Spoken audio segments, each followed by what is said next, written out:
தமிழகத்தின் அனைத்து அரசியல் கட்சிகள் இயக்கங்களின் கொடிக்கம்பங்களை 12 வாரத்தில் அகற்ற வேண்டும் என்று உயர்நீதிமன்ற மதுரை கிளை உத்தரவு பிறப்பித்துள்ளதை அண்மை செய்தியாக பார்த்துக் கொண்டிருக்கின்றோம்.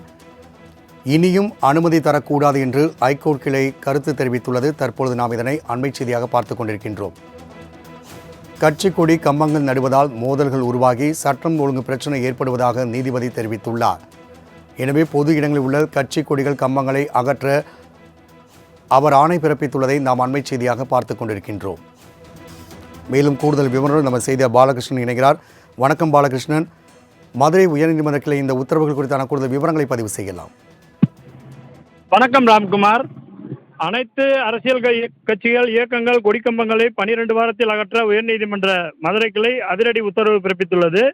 மதுரை விளாங்குடியைச் சேர்ந்த அதிமுக பிரமுகர் சித்தன் தாக்கல் செய்த மனுவில் அதிமுகவின் 53ஆம் ஆண்டு விழாவை முன்னிட்டு விளாங்குடி பகுதியில் உள்ள அதிமுகவின் பழைய கொடிக்கம்பங்களை அகற்றிவிட்டு புதிய கொடிக்கம்பம் அமைக்க அனுமதி வழங்குமாறு மாநகராட்சி அதிகாரிகளுக்கு உத்தரவிட வேண்டும் என மனு தாக்கல் செய்திருந்தார். இதேபோல மதுரை பைபாஸ் ரோடு பேருந்து நிறுத்தம் அருகே போக்குவரத்துக்கு இடையூறு இல்லாத இடத்தில் அதிமுக கட்சி கொடிக்கம்பங்கள் அமைக்க அனுமதிக்க கோரி மதுரை மாடக்குளம் பகுதியைச் சேர்ந்த பல மனுக்கள் தாக்கல் செய்யப்பட்டிருந்தன. இந்த மனுக்கள் நீதிபதி இளந்தரையன் முன்பாக ஏற்கனவே விசாரணைக்கு வந்தபோது அரசின் தலைமை குற்றவியல் வழக்கறிஞர் ஹசன் முகமது ஜின்னா மற்றும் கூடுதல் குற்றவியல் வழக்கறிஞர் அன்புநிதி ஆஜராகி தமிழகத்தில் கொடிக்கம்பம் வைப்பது தொடர்பாக ஏற்பட்ட பிரச்சனை குறித்து 114 வழக்குகள் பதிவாகியுள்ளன என தெரிவித்தார். இதைத் தொடர்ந்து இந்த வழக்கில் தீர்ப்பு வழங்கிய நீதிபதி இளந்தரையன் பொது இடங்களில் கட்சி இயக்கம் மதம் சாதிய சம்பந்தமான கட்சி கொடிகள் வைப்பதால் சட்ட ஒழுங்கு பிரச்சனை ஏற்படுகிறது.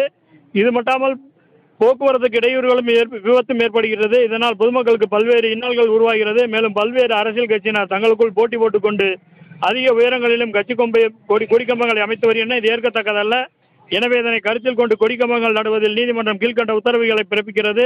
தமிழகத்தில் தேசிய நெடுஞ்சாலை, மாநில நெடுஞ்சாலை மற்றும் உள்ளாட்சித்துறைக்கு சொந்தமான இடங்களில் அமைக்கப்பட்டுள்ள அனைத்து அரசியல் கட்சி மற்றும் இயக்கங்கள் மத ரீதியான அனைத்து கொடிக்கம்பங்களையும் 12 வாரங்களுக்குள் அகற்ற வேண்டும். மேலும் எதிர்காலங்களில் பொது இடங்களில் கொடிக்கம்பங்கள் அமைப்பதற்கு வருவாய்த்துறையினர் அனுமதிக்கக்கூடாது. பட்டா இடங்களில் கம்பங்கள் அமைப்பது குறித்து உரிய விதிமுறைகளை உருவாக்க வேண்டும். பொதுக்கூட்டங்கள் மற்றும் தேர்தல் நேரங்களில் கட்சி கொடிகள் வைப்பதற்கு உரிய வழிகாட்டுதல்களை வழங்கி அனுமதி வழங்கலாம். இந்த விதிமுறைகளை முறையாக பின்பற்றப்படுகிறதா என்பது குறித்து அவ்வப்போது கண்காணிக்க வேண்டும். நீதிமன்ற உத்தரவு முறையாக செயல்படுத்தப்படுகிறதா என்பதை தமிழக அரசின் தலைமைச் செயலாளர் உறுதிப்படுத்த வேண்டும் என உத்தரவிட்டு அனுமதி கோரிய அனைத்து மனுக்களையும் தள்ளுபடி செய்து உத்தரவிட்டார் ராம்குமார். பாலகிருஷ்ணன், தகவலுக்கு நன்றி.